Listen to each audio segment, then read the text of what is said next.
Fala Pelais, hoje entrevistando aqui a defensora pública, doutora Priscila Libório e o doutor Severino Ramos, duas pessoas importantes no nosso estado, porque defende a população que não tem condições financeiras. Doutora Priscila, a senhora que é a defensora da área da família, e doutor Severino também, que é da área de família e outras áreas, estamos aqui hoje na Rede TV para a senhora explicar às pessoas que não têm condições financeiras como que chega no defensor público. Então vamos lá. Para você buscar atendimento na Defensoria Pública, né, basta você ir a um dos nossos núcleos, você tem que ir a gente pede que a pessoa vá no núcleo onde ela mora. Então, se você mora na Serra, você vai procurar o núcleo da Serra, Cariacica e assim sucessivamente. E aí você vai lá no núcleo, você pode se informar e agendar um atendimento com um defensor, dependendo daquilo que você precisa, né? Então, se você quer divorciar, você vai ser agendado com o defensor da vara de família. Se você quer alimentos, da mesma forma. Se você precisa de uma vaga no hospital, aí você vai ser encaminhado para o defensor correto. Se o seu problema for criminal, da mesma forma. E a gente também, por conta da pandemia, a gente conseguiu introduzir o atendimento via WhatsApp. Então, hoje, se o assistido procurar no site da Defensoria, ele consegue iniciar um atendimento já pelo próprio site da Defensoria. Hoje ficou diferente, então ele não precisa ir lá procurar o defensor público, ficar lá esperando, não? Ele vai no site e... Então, ele inicia o atendimento lá pelo site e aí vai ter a pergunta se ele quer continuar o atendimento remoto, que a gente chama de atendimento remoto, ou se ele quer falar com o defensor. Porque como a gente está falando de pessoas carentes, de pessoas que não têm condições de procurar um advogado, às vezes eles têm dificuldade, às vezes não tem um celular muito bom para poder mandar as mensagens, mandar os documentos necessários. Então, ele se sente mais à vontade, principalmente quando as pessoas são mais carentes, são mais idosas, né? E aí, a gente está à disposição, se ele chegar lá e disser, eu não sei mexer com o computador, eu não sei mexer com o WhatsApp. Então, ele vai conseguir também ter acesso ao defensor, comparecendo no núcleo, e ele vai ser agendado. A senhora pertence à área da família. Vamos conversar com o doutor Severino Ramos, um grande defensor também público aqui no nosso estado. É isso, Severino? Pois é, doutor Pelais. Primeiro, agradecer mais uma vez por essa oportunidade, já que eu reputo que é um assunto de interesse geral. Da população, né? Da população. E eu costumo dizer que aqui no estado, a nossa clientela é em torno de 80% a 81% do jurisdicionado precisa da atuação da Defensoria Pública. E como a doutora Priscila falou, nós estamos avançando cada vez mais. O sistema de WhatsApp, ele, por exemplo, é muito interessante. Além disso que ela falou, eu reputo com máxima importância em razão de que vai adiantar o cadastro desse assistido, tendo em vista que nós temos um sistema chamado Sistema Solar, que é interligado de todos os defensores públicos. Nós damos publicidade, né, a esse atendimento, ou seja, se eu faço um atendimento de Dona Maria, por exemplo, é possível que a doutora Priscila, ao atender outro dia, já esteja lá cadastrado. Por exemplo, eu atendo a Dona Maria em questão de um atendimento hospitalar lá, que ela quer internar o seu pai que está doente. Vai lá, cadastrar, tal, eu tomo a providência, promovo a ação, consigo tudo. Só que amanhã ela quer, na área de saúde, de família. Quando procurar a doutora Priscila lá em Vitória, me procure em Alfredo Chaves. Tá? Procura a doutora Priscila lá em Vitória, a doutora Priscila tem como saber o andamento da vida dessa assistida dentro de nossa instituição. Além disso, vai servir também, doutor Pelais, para adiantar o cadastro. Se ela entra no WhatsApp, manda a identidade, CPF, comprovante de residência, onde trabalha, quanto ganha e tal, facilita, porque se ela não quiser mais ser atendida pelo sistema remoto, ela já vai ter um adiantamento lá para ser atendida pelo defensor. Isso é fundamental, porque ela ganha tempo e a instituição ganha tempo e vai poder atender mais pessoas. Doutora Priscila,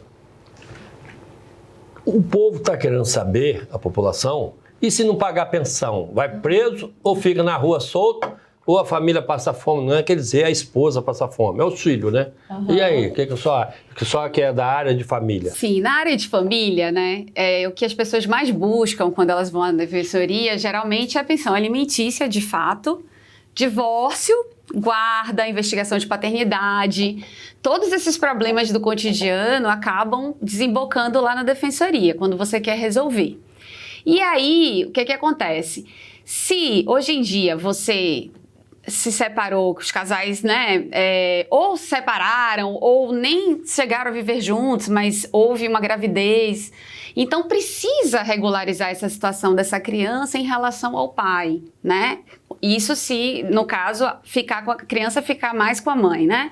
Que acontece o contrário também, sim, tá? Sim. Acontece o contrário também, mas eu vou usar como exemplo, né, a mãe que ficou com a criança. Então precisa entrar na justiça, sim. Para quê? Para estabelecer essa guarda, estabelecer a convivência do pai e estabelecer qual será a pensão alimentícia. E as pessoas geralmente chegam lá e perguntam: doutora, tem um valor determinado de pensão? E eu sempre falo: não, depende muito do que quanto o pai ganha, quanto a criança gasta, né? Tudo isso. Então, depois de verificado isso e fixado essa pensão, aí sim, se não pagar, é que pode sim ser preso. Doutor, ele tem 4 filhos, ele se separa. Qual é o valor quantos por cento do salário mínimo, se ele ganha salário mínimo? Então, se a gente considerar que é uma pessoa que ganha um salário mínimo, sim, provavelmente com 4 filhos ele vai pagar aí em torno de 38% a 40% do salário dele. Os 4? Para os 4. Porque se a gente fixar um valor maior, ele não vai pagar e aí ninguém vai ter nada. É melhor o pouco certo do que o muito incerto. E se ele não pagar a pensão, for preso, quanto tempo que ele fica? Porque quando ele sair, ele é obrigado a pagar a pensão ou ele solta? Não, vamos lá. Isso também é uma dúvida muito recorrente. É muito bom essa pergunta, porque a gente pode ter a oportunidade de esclarecer. Sim.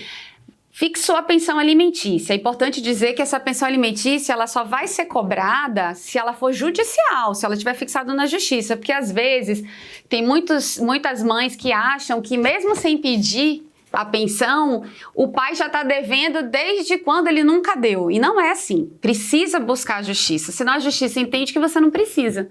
Então, buscando essa pensão alimentícia, ele não paga. O que é que vai acontecer? Vai vencendo no decorrer dos meses, né? E ele não paga. No momento em que ele for citado para pagar, que ele tem 3 dias para fazer isso, se ele for preso, qual é a situação? Ele provavelmente fica preso durante 90 dias, de 30 a 90 dias, depende da decisão que a juíza der. E ele só consegue ser solto se ele fizer um acordo com a mãe e parcelar essa dívida. Doutor, e ela não é obrigada a parcelar. Doutor, se ele não fizer acordo, ele continua preso? Então, aí não. Aí se ele não fizer acordo, é que ele vai ser preso mesmo. E aí, sendo preso e cumprindo essas dias... Se ele estiver preso... Então, ele só sai se ele pagar. E se ele não pagar e terminar o prazo que a juíza estipulou, que no máximo são 90 dias...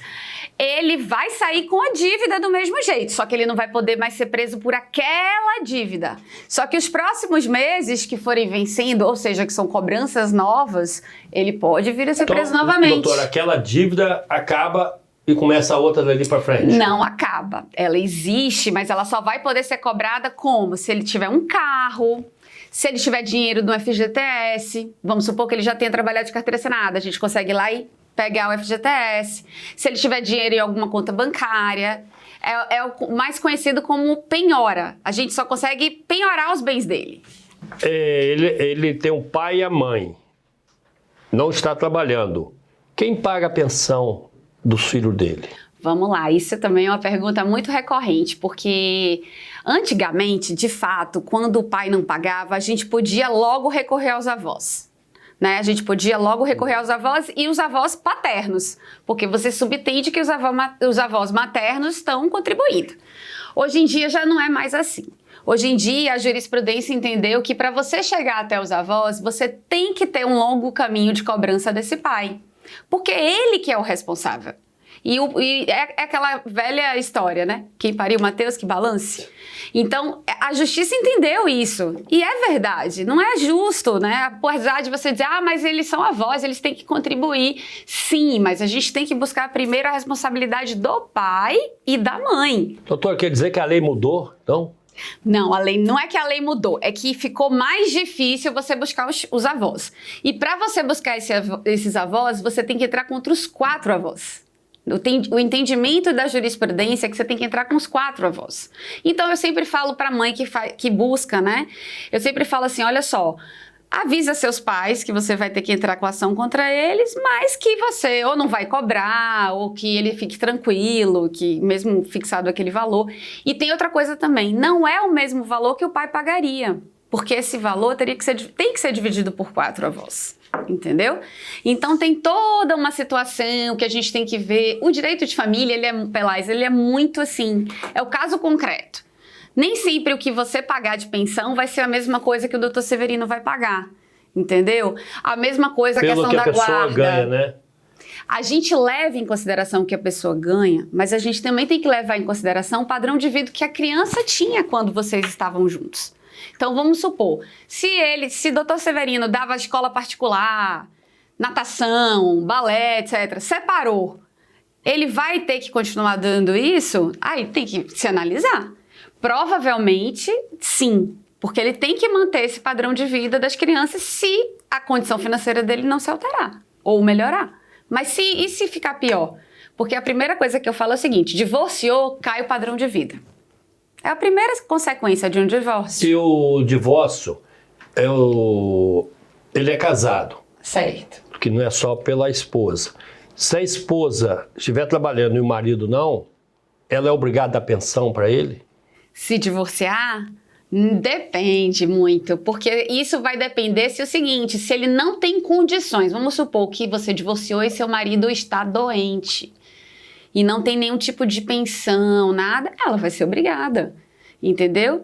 Só que assim, tudo vai ser verificado, porque provavelmente ele não vai conseguir contribuir para ajudar os filhos, então uma coisa assim, você vai levar em consideração em relação à outra, né? Mas assim, o que a gente mais vê é essa busca. E com a pandemia, eu preciso falar, esclarecer, que foi suspensa essa prisão. E o que é que a gente percebeu? Doutora, vamos fazer um intervalo? Sim. Doutora Priscila, doutor Severino. E já voltamos com Fala Pelais.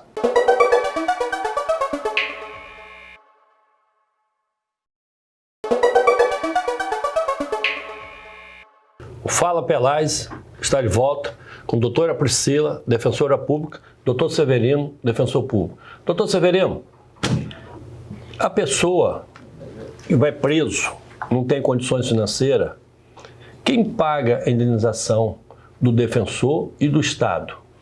Doutor Pelais, primeiro, depois da aula da doutora Priscila, né? A doutora Priscila deu um show, né? Deu um show, eu sabia que não ia ser diferente. Eu vou apenas fazer algumas considerações como moderador aqui, né? Sim.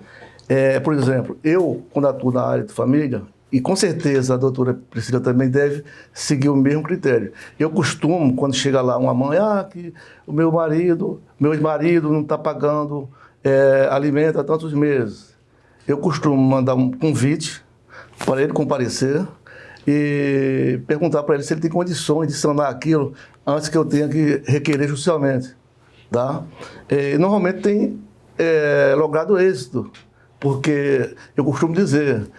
tem 2 opções, você escolhe uma, no amor ou vai na dor, né? No amor a gente tenta fazer aqui legalmente e tal, e a gente consegue muito fazer esses acordos e depois você só pede para o juiz submeter ao Ministério Público, porque pela ordem, né, é necessário, porque tem uma criança, e normalmente esse acordo é homologado e a pessoa começa a pagar.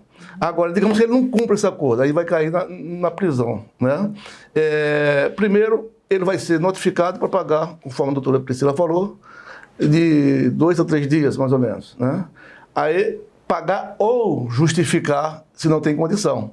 Porque ele pode, de repente, ganhar um salário mínimo, ter 4 filhos, e pode não dar aqueles 40%, mas ele pode dizer que pode pagar 20%, ou não pode pagar nada, desde que ele prove que aquele salário mínimo esteja totalmente comprometido, sobretudo com assuntos de interesse à efetividade da dignidade dele. Digamos que ele está submetendo a um tratamento, ele está com câncer, alguma coisa parecida, aí, então ele pode justificar e o juiz vai acolher ou não.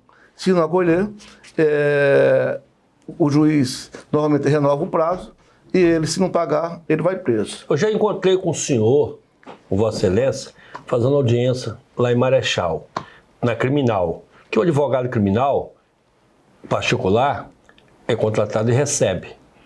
E o senhor, como defensor público, estava lá defendendo a causa também, aquela pessoa não tinha dinheiro. E como que funciona a defensoria pública se ele não tem dinheiro? Quem paga o gasto dele? Pois isso aí veio, né, por meio da Carta Política de 88, que assegurou ao cidadão que não tem condição financeira de arcar com custos nem honorários advocatícios o direito de ter assistência jurídica gratuita, né? E veio a lei aí e regulamentou isso. Nós temos, inclusive, a Lei Complementar 80 de 94, teve algumas alterações, está totalmente atualizada, e também teve a PEC 80, que fortaleceu mais ainda a Defensoria Pública para efetivar essa assistência jurídica.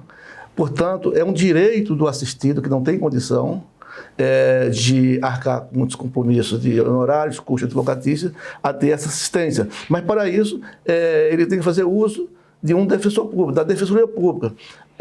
No entanto, para ser defensor público, aí sim, aí é onde entra, ele precisa ser submetido a um concurso público, né? Onde é um concurso rígido, como é para juiz, como é para promotor de justiça, como é para procurador do Estado, procurador da República, e quem paga esses honorários, no caso do nosso subsídio, é o Estado, né? O Estado e o assistido que não tem condição, né? Caso ele perca a ação, normalmente ele é condenado a pagar um certo valor, só que tem o juiz deixa 5 anos para ele ficar do congelador. Se ele tiver condição financeira de pagar aquela condenação, ele paga. Se ele tiver família, é a família que paga ou ele mesmo tem que pagar? Não. A obrigação, ela é... Na criminal, estou falando na criminal. Na criminal, normalmente na criminal, em regra, não tem condenação financeira, né? Deixa eu só pegar o gancho aqui. Sim, doutora Priscila. Meu colega até explicou muito bem, mas só para entender, é o seguinte: a Defensoria é uma instituição, como o MP, como a magistratura, né, os juízes, a gente faz concurso e o Estado nos paga. Então, quando a gente defende um preso, ou quando a gente atua na vara de família e tal, a gente não cobra absolutamente nada. A pessoa tem direito a gratuitamente àquela ação, do início ao final. O que acontece? O que o doutor Severino está frisando é que, às vezes, por exemplo, na vara de família, a juíza condena ele a algum pagamento de custas e tal. Condena na vara de família o pai ou a mãe ou os parentes. Tiver condições financeiras. Não é isso que a gente está falando, não. A gente está falando de custos de processo. Sim, para pagar as coisas do processo também. Não, é só a pessoa. Se ele não tem realmente condições, ele não vai pagar, entendeu? Agora, se durante 5 anos a situação dele melhorar e ele puder pagar, aí o Estado pode executar essa pessoa. Mas geralmente isso não acontece, muito raro. Ficou bem explicado. Doutora Priscila, já que a senhora é da área de família e comanda a área de família aqui em Vitória, na capital ainda, o que a senhora diz? Como que funciona a guarda? Se o pai, o direito que ele tem, ou a mãe, qual é o direito dela? Então, a guarda, né? Ele teve uma inovação muito grande, que foi a nomenclatura. Guarda compartilhada. Antigamente, geralmente, quando o casal se separava, ia guarda unilateral para um ou unilateral para o outro. E aí, sempre aquele pai que não tinha guarda, era uma dificuldade até para ir numa reunião escolar, porque ele não tinha guarda nenhuma, era unilateral. Então, com a evolução do direito de família, com a necessidade dos pais participarem da vida da criança, independente deles estarem separados ou não, porque o que importa ali é a criança e não os pais, e eles têm que entender que aquilo ali é um elo para a vida inteira. O direito percebeu que para a criança é muito melhor que a guarda seja compartilhada, que não é dizer 15 dias na casa de um, 15 dias na casa de outro, uma semana na casa de um, uma semana na casa de outro. Não é isso. Compartilhada é compartilhar as decisões da criança, onde ela vai estudar, qual a religião que ela vai ter, onde vai ser passadas as férias, tudo compartilhado. Levar um médico, tanto um quanto o outro pode levar. Só que é importante fixar aonde a criança mora. Qual é a residência? Então, fixa ou na casa da mãe ou na casa do pai. Doutora Priscila, se ele mora no Rio de Janeiro e a mãe mora em Vitória, e aí? Então, vai se ver na hora da separação com quem essa criança de fato ficou. O juiz, se os dois quiserem a guarda, o juiz vai analisar qual deles tem melhor condições e isso vai ser definido num processo. Se não for consensual, isso aí. Quem vai decidir é o juiz. Mas geralmente essas disputas de guarda ocorrem muito quando o motivo da separação é muito forte ou quando acontece alguma coisa com a criança, um dos pais maltratou, tá, entendeu? Então, assim, geralmente a gente vê essa questão, e outra coisa, no Brasil, né, como um todo, eu já tenho 15 anos de vara de família, a grande maioria das vezes as crianças ficam com a mãe. Isso já é até, isso é usual aqui no Brasil. Então, Priscila, até quantos anos que a criança fica recebendo a pensão? A pensão. Quando termina a faculdade ou não? Então, a pensão alimentícia, ela vai até os 18 anos se o filho não entrar num curso técnico ou universitário. Se eu for fazer uma faculdade, ele é obrigado a pagar. Se ele entrar na universidade ou no curso técnico, vai continuar pagando a pensão até os 24 anos. E se... Salvo se ele não se formar antes, né? Com 18 anos, ele não passou na faculdade. Se ele arrumar um emprego, começar a trabalhar, termina... Não, aí, olha só, importante, não termina automaticamente. O pai tem de procurar a defensoria para entrar com uma ação que se chama exoneração. E ele vai ser exonerado, porque é muito objetivo. Está na faculdade, está cursando curso técnico, vai continuar. Não está, mesmo que nem esteja trabalhando, ainda assim o pai não vai ser obrigado a pagar. Entendeu? Salvo casos muito pontuais e tal. Que aí já é uma exceção.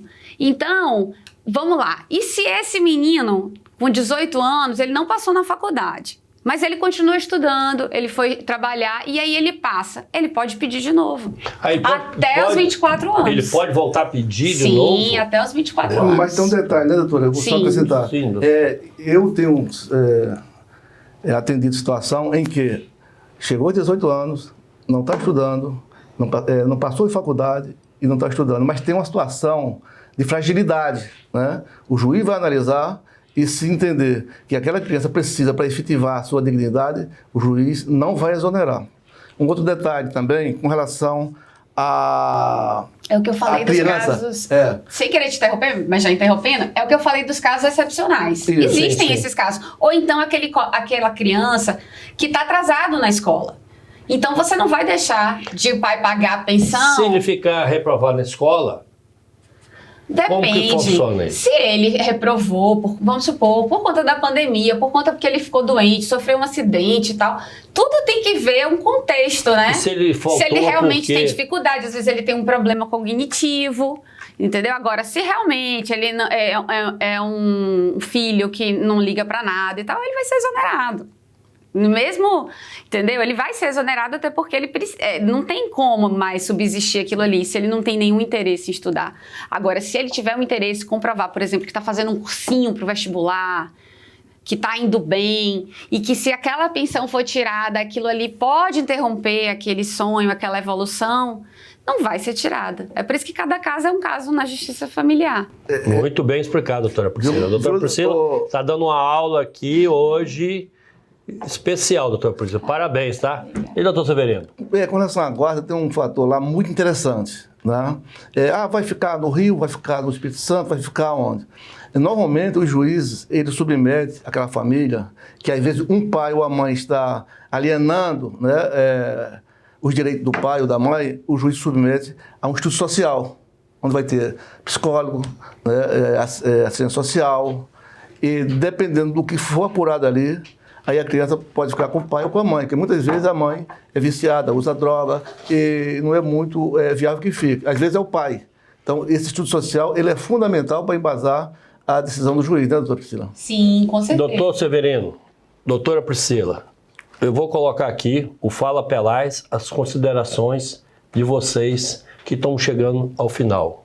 Ah, que pena, foi tão rápido. Eu queria agradecer, queria dizer que é importantíssimo o fortalecimento da defensoria, que quanto mais defensores, mais pessoas vão ter acesso à justiça, né? Porque o defensor, ele leva essa possibilidade das pessoas buscarem a justiça, buscarem a sua dignidade. A gente atua em diversas áreas, né, muito amplas, e que as pessoas precisam, né, desse serviço. Até porque hoje em dia é muito difícil você poder pagar um advogado particular, custas do processo, honorários. Então, a defensoria ela precisa ser fortalecida. Até porque 80% da população precisa da defensoria. E graças a Deus, né, a gente tem recebido esse fortalecimento com o passar dos anos, esses últimos anos. Né? Graças a Deus, o governo tem olhado para a defensoria e tem valorizado a defensoria. E assim a gente espera que a gente cresça, porque a gente vai ajudar os mais pobres, a quem mais precisa. Doutor Severino. Como falou bem a doutora Priscila, é fundamental o fortalecimento. Né? E nos últimos anos, com certeza, a nossa instituição está recebendo aquilo que era necessário, o que não vinha recebendo há décadas. Por essa razão, eu renovo aqui o meu agradecimento em nome da instituição, em nome do Defensor Público Geral, né, a toda a equipe do governo, a Assembleia Legislativa, que está sendo bastante sensível e está atendendo um comando constitucional, que é exatamente fortalecer a instituição que dá a voz ao povo, que efetiva a dignidade do cidadão. Por isso, meu prezado doutor Pelais, né? Eu agradeço esse espaço, que esse espaço fortalece a Defensoria Pública e, ao mesmo tempo, eu agradeço aos colegas que atendem esse convite, porque a cada vez mais, vai fortalecer, inclusive, essa rede de TV, porque está prestando um serviço extraordinário para a população carente, aquele que precisa ter voz. O mais, eu agradeço também a todos, mando um abraço aqui também para o nosso, o candidato ao Senado, Carone, né? A pessoa que eu estimo, e que Deus abençoe todos nós, aos defensores, um beijo no coração e a todos os ouvintes também, todos os telespectadores. A Rede TV agradece com a presença do doutor Severino, defensor público, e doutora Priscila, defensora pública.